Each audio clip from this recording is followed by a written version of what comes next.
Welcome back to One Comic Book a Day. I know it's been a long time. I had to go off to rural Oklahoma with my wife where I couldn't record these or upload them even if I wanted to.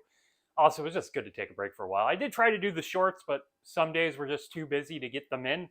So yeah, we're back with Superman number 20. If you remember, we were on Superman number 20 in the second story of Superman number 20, Destroyers from the Depth. I keep wanting to say the deep, so the title's kind of hard for me to say, so I'm probably not going to say it much after this.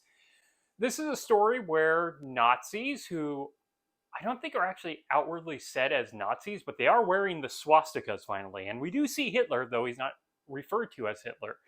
So it's an actual World War II story. Unfortunately, it's like the World War II story I had been fearing, where they dehumanize the enemy, except they're dehumanizing the German white people instead of the Japanese people, which I find less worse. Mostly because I'm not for the dehumanizing at all, but they're Nazis, so screw them. Like, they're Nazis. I don't feel bad for Nazis.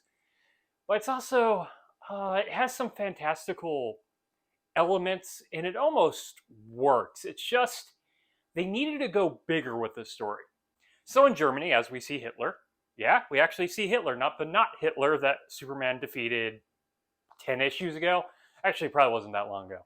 He has this mad scientist. This mad scientist has fangs, and actually two of the fangs protrude so much that they look like tusks, which is an interesting look. And of course, he's a mad scientist, so he's bald.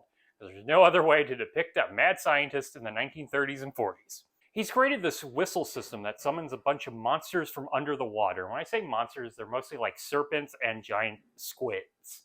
Actually, I think it's a giant octopus, so not a giant squid, which actually exists, but a giant octopus, which is a fascinating idea. They're going to be attacking the Navy and trying to attack the United States, specifically the United States Navy, if that's not already clear. This does actually look like a job for Superman. The unfortunate part is it just kind of turns into Superman not even that exciting or excitingly pushing monsters around away from Navy vessels. There's no build up to like the drama of it all. We don't really see these soldiers, these Navy men, in like a precarious situation where it feels dire. It just kind of feels like him going from one thing to the next thing. Kind of like the mobster stories. And that's sad when you're seeing these giant monsters attack boats. You feel like you should be getting drama, but no, it's so much more into like Superman's actions than the actual threat. And that makes for a boring read, even with the fantastical elements. And yeah, it has the fantastical elements. It has a better threat for Superman, and it has him saving people, which is all the things I asked for, but it just doesn't do them well enough.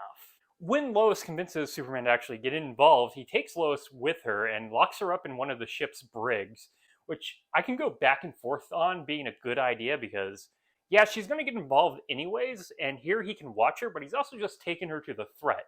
And of course, as she's taken to the threat, she gets captured by a giant squid, does not kill her, takes her right to the mad scientist, and as I've said many times, this is the worst rule you can break in a Superman story. Do not kidnap Lois because Superman will end you.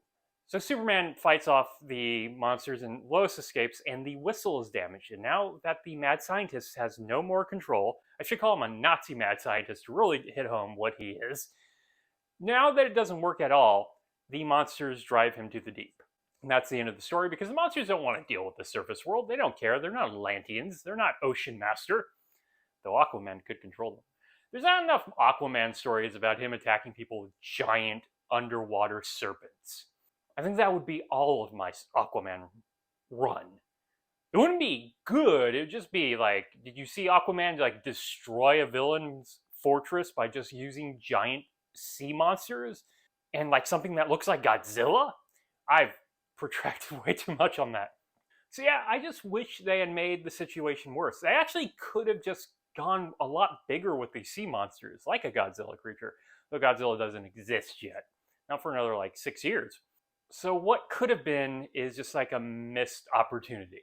And that is it from Superman number 20, part 2, Destroyers from the Depth. If you enjoyed this video, please like and subscribe. Hit the bell icon to get notifications when a new video goes up. I do this Monday through Friday, but Fridays is Bat Friday, where I cover a Batman story in either Detective Comics or Batman. And until next time, let us ponder the question, whatever did happen to the Man of Tomorrow? And how do you make giant sea monsters attacking boats boring? Okay, have a great day.